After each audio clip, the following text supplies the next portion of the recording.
তারপরে দেখুন এইভাবে বান্ডিল বান্ডিল টাকা উইতে খেয়েছে। আজকে কর্পোরেশনের অফিসাররা এসে যখন পরিষ্কার করতে বলেছে, তালা ভেঙে এই পার্টি অফিস, দেখুন দেখুন নেতৃত্বের পার্টি অফিস, তারা এখানে এইসব হোর্ডিং ব্যানার এবং এই বাক্স দুটি রেখেছিল। আজকে এখানের তালা ভেঙে এখানকার কর্মচারীরা, এখানকার সাফাই কর্মচারীরা, এখানকার অধ্যাপকদের অনুমতি নিয়ে আপনারা দেখুন কি পরিমাণ টাকা, 100 টাকা 500 টাকার বান্ডিল উই পোকায় খেয়েছে। এই টাকার উৎস কি আমরা জানতে চাই। এই টাকা কারা? দিনের পর দিন এই কলেজে যারা দুর্নীতি করেছে, এই কলেজে যারা দিনের পর দিন ধরে দুর্নীতি করেছে, এই কলেজে দিনের পর দিন যারা টিচিং স্টাফদের ঠকিয়েছে, প্রফেসরদের সঙ্গে গুন্ডামি করেছে, তাদের প্রত্যেকের টাকা এটা। এবং এই টাকা কোথা থেকে এসছে তারও উত্তর দিতে হবে। আমরা আজ পুলিশ ডেকেছি, মিডিয়াকে আমরা খবর দিয়েছি, তারা আসছে, এগুলো তারা সিজার করবে, এগুলো তারা নেবে এবং তাদের প্রত্যেকের এর জন্য সাজা হবে। এবং আমরা যত ওপর পর্যন্ত যেতে হয়, আমরা যে একটা শিক্ষা প্রতিষ্ঠানে, এটা কি কোনো মন্ত্রীর হাতের তলা? আপনারা ভাবুন, লজ্জার বিষয়। একটা শিক্ষা প্রতিষ্ঠানে এইভাবে টাকা পাওয়া যাচ্ছে উইতে খাওয়া। সুরেন্দ্রনাথ কলেজের পেছনে জিমনাসিয়ামের সামনে পুরনো গোডাউন ঘর থেকে, এই ঘরটি দেখাও। আমরা এই দুটোই বাক্স উদ্ধার করেছি, তার মধ্যে এইভাবে টাকা উইতে খাওয়া টাকা পড়ে রয়েছে। আরো 2-3টি ঘর এরকম বন্ধ রয়েছে, সেগুলো ভাঙার প্রক্রিয়া চলছে। কলেজের স্টাফরা রয়েছেন, প্রিন্সিপাল স্যাররা রয়েছেন, সকলের সামনে আমরা মুচিপাড়া থানার পুলিশ কর্তৃপক্ষকে খবর দিয়েছি, তারা এগুলো সিজ করবেন। মিডিয়াকে খবর দেওয়া হয়েছে সকলের সামনে। এগুলো আপনারা দেখুন কিভাবে মানুষের সঙ্গে দুর্নীতি করা হয়েছে।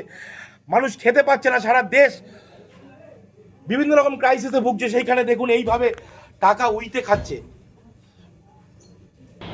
মানে আর কি দেখতে হবে এই জীবনে, এখন শুধু সেটাই ভাবছি। আমরা দেখলাম পার্থর বাবুর ঘরে টাকার পাহাড়, আমরা দেখতে পেলাম। আর কি দেখবো? তারপরে দেখলাম কাউন্সিলরদের পাটের খেতে টাকা পুঁতে রাখা। আজকে দেখলাম তৃণমূলের ছাত্র নেতারা, যদিও তাদের বেশিরভাগের বয়স 60-এর বেশি, তারা ইউনিয়ন রুমে আলমারির ভেতর লাখ লাখ টাকা, এবং সেই টাকাও উইয়ে খেয়েছে। ভাবতে পারেন কত টাকা থাকলে পরে টাকা উইতে খায়। এর আগে আমি দেখিয়েছিলাম এই কলেজের, এদের ইউনিয়ন ফান্ডে, কলেজের ফাংশন ফান্ডে 1.5 কোটি টাকার বেশি এখন অবধি ডিপোজিট আছে। আর এখন দেখা যাচ্ছে লাখ লাখ টাকা উই খাওয়া। এবং এই সমস্ত টাকা জনতার, এদের গরিবের টাকা, ছেলেদেরকে ভর্তির টাকা।